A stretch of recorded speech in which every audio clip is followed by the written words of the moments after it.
ನಾವು ಮೂಲತಃ ಭಾರತ ದೇಶದವರು.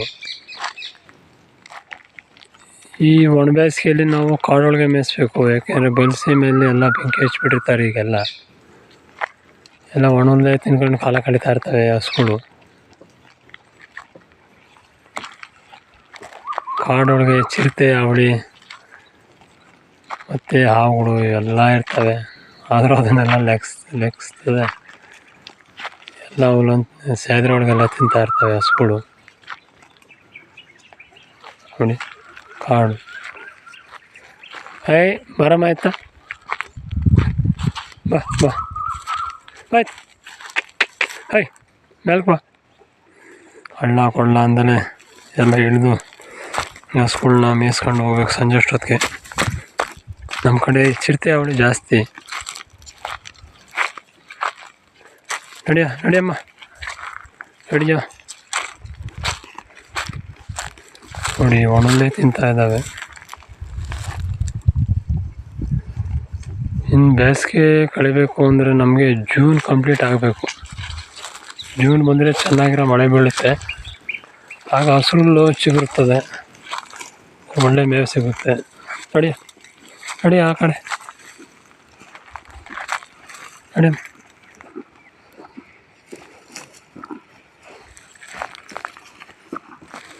ನೋಡಿ ಫುಲ್ಲು ಫಾರೆಸ್ಟ್, ಕಾಡಿನ ಮಧ್ಯೆ ಹಸುಗಳು ಮೇಯಿಸ್ತಾ ಇರ್ತೀವಿ.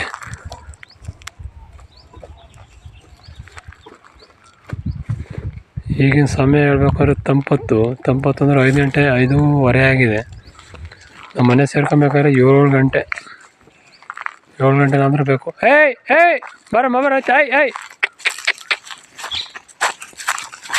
ಮಾಡಿ ಯಾಕೆ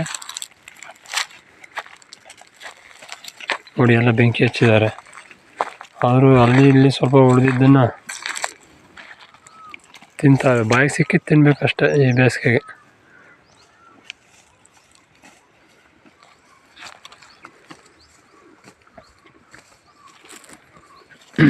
ಒಂದು ಕತೆ ಜ್ಞಾಪಕ ಬರ್ತಾಯಿದೆ. ಯಾವುದಂದರೆ, ಈಗ ಪ್ರೆಸೆಂಟಾಗಿ ನಾವು ಈ ಬೆಂಕಿ ಹಚ್ಚಿತ್ತು ನೋಡ್ಕೊಂಡ್ರೆ ಜನಗಳು ಯಾವ ರೀತಿ ಇರ್ತಾರೆ ಅಂದರೆ, ಆ ಹಸುಗಳು ಕೂಡ ಅವ್ರಿಗೆ ನೆನಪಿಗೆ ಬರೋಲ್ಲ. ಪಾಪ ಮೂಗು ಜೀವಿಗಳು, ಅವಕ್ಕೂ ಬೆಂಕಿ ಇಕ್ಬಿಡ್ತಾರೆ.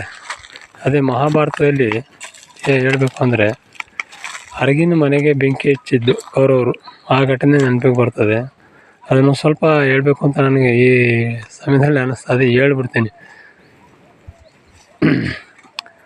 ಈ ವರ್ಣಾವತದಲ್ಲಿ ಪಾಂಡವರಿಗೆ ಏನು ಮಾಡ್ತಾರೆ, ಅರಗಿನ ಮನೆಯನ್ನು ಕಟ್ಕೊಟ್ಟಾಗ ಕೌರವರು ಗೊತ್ತಿಲ್ಲದಲ್ಲೇ ಏನು ಮಾಡ್ತಾರೆ, ಪ್ರವೇಶ ಮಾಡ್ತಾರೆ. ಪಾಂಡವರು ಪ್ರವೇಶ ಮಾಡಿದಾಗ ಅಲ್ಲಿ ಅರಗಿನ ಮನೆ ಅಂತ ಗೊತ್ತಿರಲ್ಲ. 1-2 ದಿನ ಇದ್ದು ನೋಡಿದಾಗ ಅಲ್ಲಿ ವಿದುರ ಏನು ಮಾಡಿರ್ತಾರೆ, ಗುಪ್ತಚರರನ್ನ ಕಳಿಸಿ ಅರಗಿನ ಮನೇನ ಒಂದು ಕಡೆಯಿಂದ ಏನು ಮಾಡಿರ್ತಾರೆ, ಅವ್ರಿಗೆ ರಂಧ್ರವನ್ನು ಕೊರೆಸಿರ್ತಾರೆ. ಅಂದರೆ ಪಾಂಡವರು ಗುಪ್ತವಾಗಿ ಹೊರಗಡೆ ಬರೋದಕ್ಕೆ ಒಂದು ರಂಧ್ರವನ್ನು ಕೊರೆಸಿರ್ತಾರೆ. ಅದು ಪಾಂಡವರಿಗೆ ಗೊತ್ತಿರೋದಿಲ್ಲ. ಆ ಸಮಯದಲ್ಲಿ ಏನಾಗುತ್ತೆ, ಕೌರವರು ಬಂದು ಬೆಂಕಿ ಹಚ್ಚೇ ಬಿಟ್ಟಾಗ ಆವಾಗ ಗೊತ್ತಾಗುತ್ತೆ ಇದು ಅರಗಿನ ಮನೆ. ಪಾಂಡವ್ರು ಏನು ಮಾಡಿರ್ತಾರೆ, ಎಲ್ಲ ಸಿಗಾಕೊಂಡಿರ್ತಾರೆ ಅರಗಿನ ಮನೆಯಲ್ಲಿ. ಆವಾಗ ಕುಂತಿಗೆ ಬಹಳ ದುಃಖ ಆಗುತ್ತೆ. ಏನಂದರೆ, ನಮ್ಮ ಸೋದರ ಮಕ್ಕಳು ಈ ರೀತಿಯಾಗಿ ಬೆಂಕಿ ಹಚ್ಚಿಬಿಟ್ಟವ್ರೆ, ನಮ್ಮ ಮಕ್ಕಳನ್ನ ಏನು ಮಾಡೋದು. ಆಗ ವಿದುರ ಅವರ ಬಾಮೈದ ಏನು ಮಾಡಿರ್ತಾರೆ, ಒಂದು ರಂಧ್ರವನ್ನು, ಗುಪ್ತ ದ್ವಾರವನ್ನು ಕೊರೆಸಿದಾಗ ಅದ್ರ ಮುಖಾಂತರ ಹೊರಗಡೆ ಬಂದು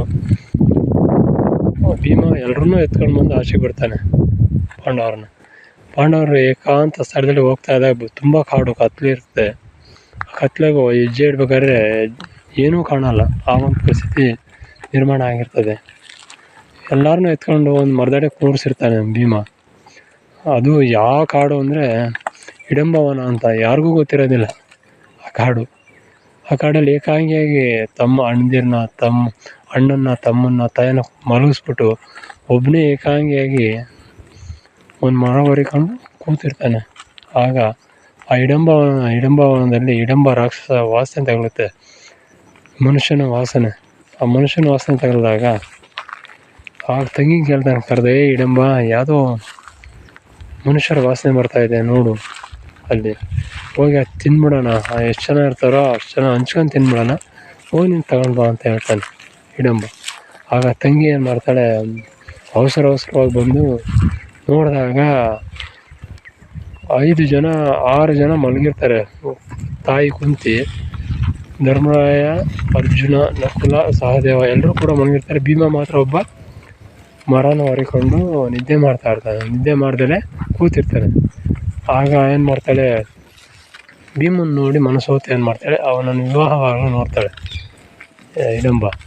ಅದು ಯಾವ ರೀತಿ ತಿಳಿಸ್ಬೇಕು ಅನ್ನೋ ಗೊತ್ತಾಗದಿಲ್ಲ. ಸುಂದರವಾಗಿರ್ತಕ್ಕಂಥ ಒಂದು ಹೆಣ್ಣು ರೂಪ ತಾಣ ಮಾಡಿಕೊಂಡು ಮಾಯವಾಗಿ ಏನು ಮಾಡ್ತಾಳೆ, ಮಾಯಾಕನ್ಯಾಗಿ ಬಂದು ಭೀಮನ ನಿಂತ್ಕೊಂಡಾಗ ಅವನು ಇರೋದನ್ನು ಅರಿಕೆ ಮಾಡ್ಕೊತಾಳೆ ಭೀಮನ ಹತ್ರ, ನಾನು ನಿನ್ನ ಮದುವೆ ಆಗಬೇಕು ಅಂತ. ಆಗ ಭೀಮ ಒಪ್ಪಲ್ಲ. ಮತ್ತೆ ಹೋದಾಗ ಏನು ಮಾಡ್ತಾರೆ, ನಾನು ಮದುವೆ ಆಗಲೇಬೇಕು ಅಂತ ಅಂದಾಗ, ಇಲ್ಲಾಂದರೆ ನಿಮ್ಮನ್ನೆಲ್ಲ ತಿಂದಾಕ್ತೀನಿ ಅಂತೇಳಿ ರಾಕ್ಷಸ ರೂಪ ಧರಿಸ್ದಾಗ ಭೀಮ ಇರೋದಿಲ್ಲ. ಆಗ ಏನು ಹಿಡಂಬಾಸುರ ಯೋಚನೆ ಬರುತ್ತೆ, ನನ್ನ ತಂಗಿ ಎಷ್ಟೊತ್ತಾದರೂ ಬಂದಿಲ್ವಲ್ಲ, ಏನು ಮಾಡೋದು, ಅವಳೇ ತಿಂತಾವಳ ಅವ್ರನ್ನೆಲ್ಲ ಅಂತ ಹೇಳಿ ಅನ್ನಿಸ್ತದೆ ಅವನಿಗೆ. ಆಗ ಅವನೇ ಬರ್ತಾನೆ ಹಿಡಂಬ ರಾಕ್ಷಸ. ಬಂದಾಗ ಆಗೇನಾಗುತ್ತೆ, ಭೀಮನ್ ನೋಡಿ, ಓ ಚೆನ್ನಾಗಿದ್ದಾನೆ, ದಷ್ಟಪುಷ್ಟವಾಗಿದ್ದಾನೆ, ತಿಂದ್ಬಿಡೋಣ ಇವನ್ನ ಅಂದ್ಕೊಂಡು ಯಾರೋ ಹಿಡಂಬ ಇದು ಮಾಡಿದಾಗ ಭೀಮನಿಗೆ ತುಂಬ ಕೋಪ ಬರುತ್ತೆ. ಆವಾಗ ಮುಷ್ಟಿ ಕಾಳಗನೇ ಇರ್ತದೆ. ಮುಷ್ಟಿ ಕಾಳಗದಲ್ಲಿ ಏನಾಗುತ್ತೆ, ಇವನ್ನ ಹೈ ಬಾ ಹಿಡಂಬನ ಒಂದೇ ಏಟಿಗೆ ಹೊಡೆದು ಸಾಕ್ತಾನೆ.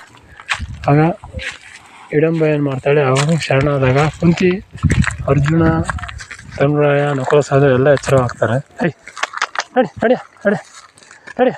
ನಡಿಯಮ್ಮ ನಡಿ. ಎಚ್ಚರವಾದಾಗ ನನ್ನ ಹೇಳ್ಸೋದಲ್ವ ಸೋದರ, ನಿನಗೆ ನನ್ನ ಆಪತ್ತು ಒದಗಿದ್ರೆ ಅಂತ ಕೇಳ್ತಾರೆ. ಆವಾಗ ಕ್ಷಮಾಪಣೆ ಕೇಳ್ತಾನೆ ಭೀಮ. ಆಗ ಹಿಡಂಬೆ ಕುಂತಿಯಲ್ಲಿ ವಿನಂತಿ ಮಾಡ್ಕೊಂಡಾಗ ನಾನು ಮದುವೆ ಆಗಬೇಕು ಅಂದಾಗ ಅವಾಗ ಒತ್ತಾಯ ಮಾಡ್ತಾಳೆ ಕುಂತಿ ಮದುವೆ ಆಗುವಂತ. ಅವಾಗ ಭೀಮ ನಿರಾಕರಿಸಿದಾಗ ಅಲ್ಲಿ ವೇದವ್ಯಾಸರು ಬರ್ತಾರೆ. ವೇದವ್ಯಾಸರು ಬಂದು ಪ್ರತ್ಯಕ್ಷರಾಗಿ, ಇಲ್ಲಪ್ಪ, ಒಂದು ನಿನಗೂ ಅವಳಿಗೂ ಇದಿದೆ, ಋಣಾನುಬಂಧ ಇದೆ, ಅದನ್ನು ಮುಂದಿನ ಆಗೋ ಒಂದು ಯುದ್ಧದಲ್ಲಿ ಇವ್ರಿಗೊಂದು ಮಗು ಆಗುತ್ತೆ, ಅದು ನಿಮ್ಮ ಯುದ್ಧದಲ್ಲಿ ಬೇಕಾಗುತ್ತೆ, ಅದರಿಂದ ನೀನು ಮದುವೆ ಆಗಲೇಬೇಕು ಅಂದಾಗ ಅದನ್ನೊಪ್ಪಿ ಭೀಮ ಏನು ಆಗ್ತಾನೆ, ಮದುವೆ ಗಾಂಧರ್ವ ವಿವಾಹ ಆಗ್ತಾನೆ. ಹೈ ನಡಿಯ ಹೈ ನಡಿ.